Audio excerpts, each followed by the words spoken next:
Hey everyone, this is Gene. I'm a graphic designer and illustrator. Been working in the industry for about 15 years, and my specialty, my absolute specialty, and my favorite thing to work with is macaroni art. I was introduced to it when I was a kid, and I just have not been able to stop working in macaroni. I love pasta. I loved when I was a kid. They told me that you know it's done by you pull it out of the pot and then you throw it and stick it to the walls. Well, I mean, I never really did that but once because when you get burned, you tend to not do that again. But I grabbed the fork and there was a lot of spaghetti all over my mom's walls from time to time in the kitchen.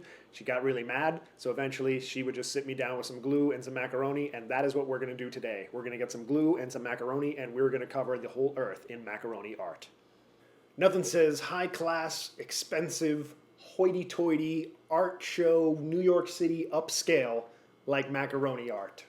So there are a couple of different things we can do with macaroni. There are so many things. It's such a versatile medium, macaroni. As my buddy Zach Baer used to like to say, if you can't make a masterpiece in macaroni, it's because you're not an artist. You're just a terrible human being.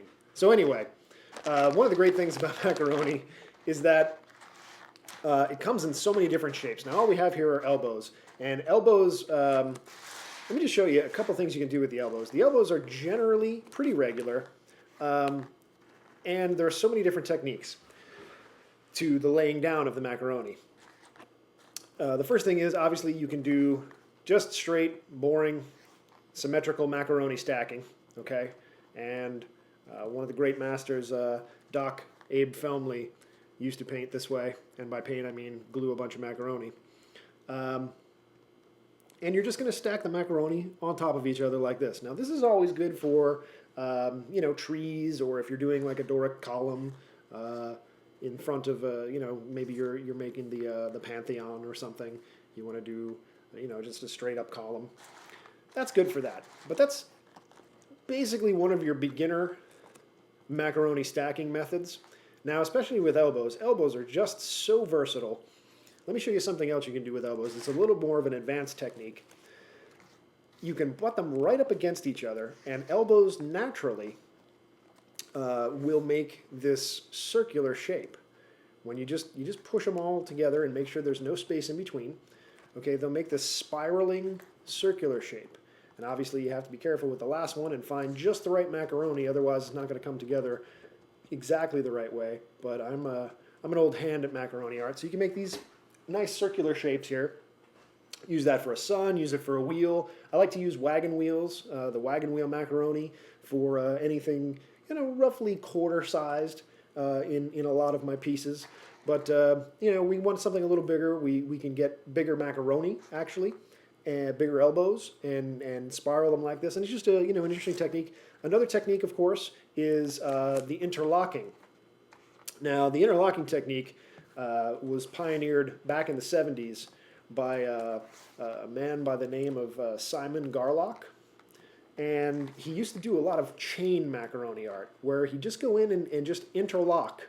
You can see how we're sort of weaving the macaroni back and forth here. So as you're going along, maybe you've got some chains, maybe you've got a woman's braids, and maybe you want to combine a couple of these techniques and take the chain and just spin it around a corner here like this. So then for that, you can use the spiral technique, okay?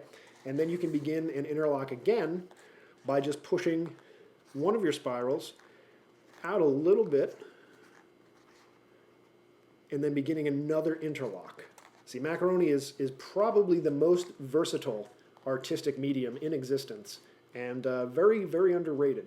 So you just go with a little bit of interlock there at the end of your spiral, and you can start an entirely new chain in a different direction. Now, when you get really advanced, the Macaroni Art Masterclass, let me show you this here. First of all, when you open up a fresh pack of macaroni, there's nothing quite like the smell of a fresh package of macaroni when you're getting ready to do some macaroni art. But all of it lays at about the same height.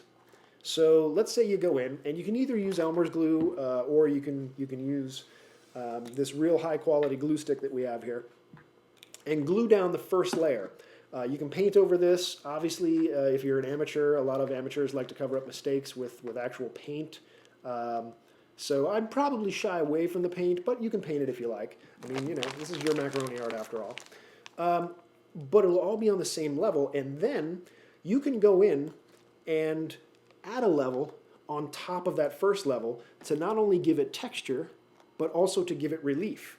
Now, again, this will all be glued down, so you won't have to be as careful with it moving around on you. But you can add relief to your painting as well.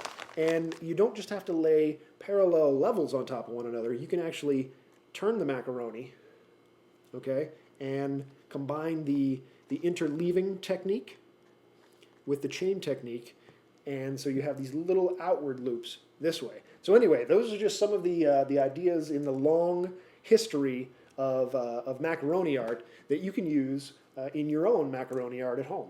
So have some fun with it. Don't be afraid to be experimental, and you know, there you go. So there you have it. I hope you had as much fun as I had. A couple of the cool things you can do with macaroni. Don't limit yourself to that. Go out, buy some linguine. You know what's really fun?